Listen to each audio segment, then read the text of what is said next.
Track star and Eagles wide receiver Devon Allen was DQ'd from the World Championships last night after false starting by just 1/1000th of a second.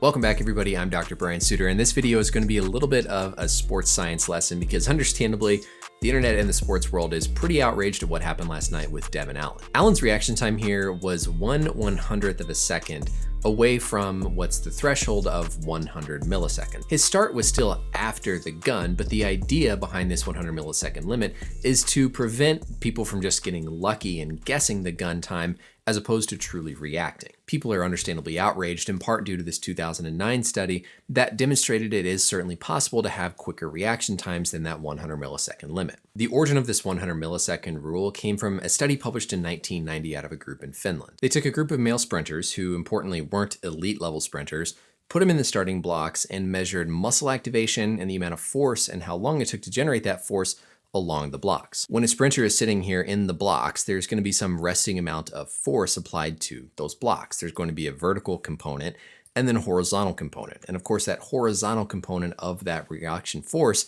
is going to be what ultimately propels the runner forward. So what that original study did was it said, okay, at baseline, what is that level of force being produced in the blocks? So as you're sitting there, you have some baseline level.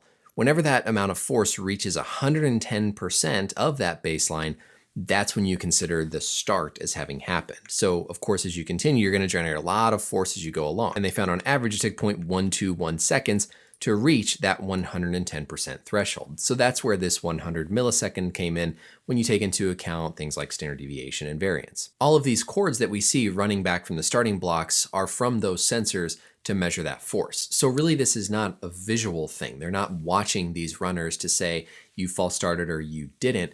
It's purely calculating a force within the starting blocks, and the timing of that force in relation to the starting gun is what gives that qualification of if it was a false start or not. This is Allen right here in lane 3, and I agree just the optics of this seem absurd because if you advance through this, and I know a recording here is not real time, but it certainly does not look at all like there's any visual early start here comparing Allen to the rest of the runners. What you have to remember is the results of these events are truly coming down to hundredths of a second. And so while it doesn't look like visually there's that much of a difference, when it comes down to those fine amounts of time, you really could have a difference in a world record or not. Now getting to that 2009 study, the crazy thing about all this is this was actually a project that was started by the IAAF. So they directly wanted to ask the question of whether or not that 100 millisecond limit was still appropriate. So again, a group in Finland, this time using elite sprinters, unlike the initial study that did not use elite sprinters,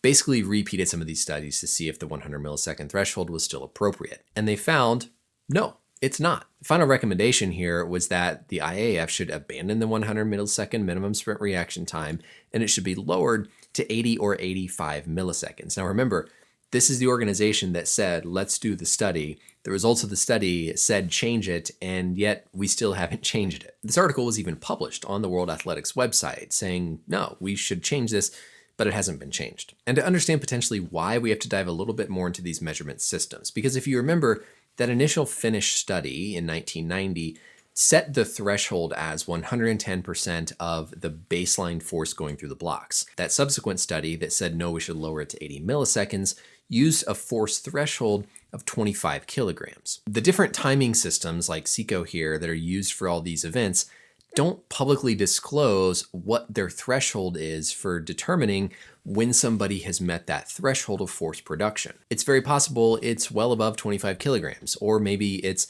specific to each individual athlete. So without knowing what that threshold is, it's hard to directly apply all these previous studies. And also remember, there is a physiologic limit to reaction time. There is truly a number that each individual, no matter how much they train, can never go below. Sound from the starting gun comes in through the ear, gets processed through the ear.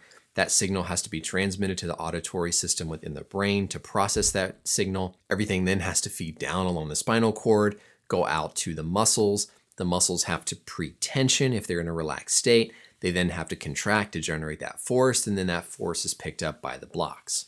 There's a really good article I found that I'll link below that sort of outlines what that theoretical physiologic limit might be based on the pathway conduction speeds of all these different systems. And they came to the conclusion of 84 milliseconds or 0.084 as being the theoretical limit. So in conclusion, most research would point to yes, it is possible for an athlete to have a reaction time less than the limit of 100 milliseconds.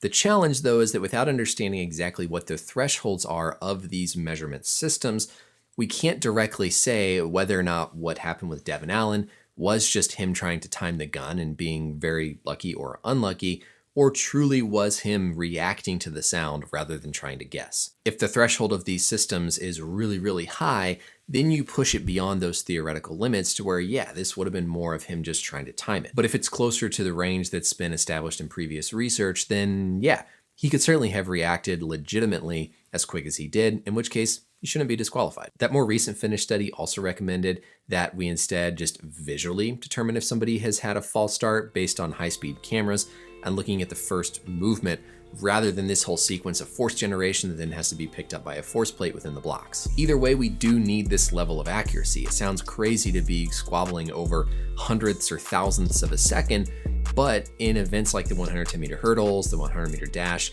the results do come down to those narrowest of margins, so it's important that our technology is able to capture that degree of accuracy. Nevertheless, I hope this was educational to take a different look at this whole story, and hopefully you learned something here along the way. Let me know as always any questions or comments down below, and until next time, we'll see you later.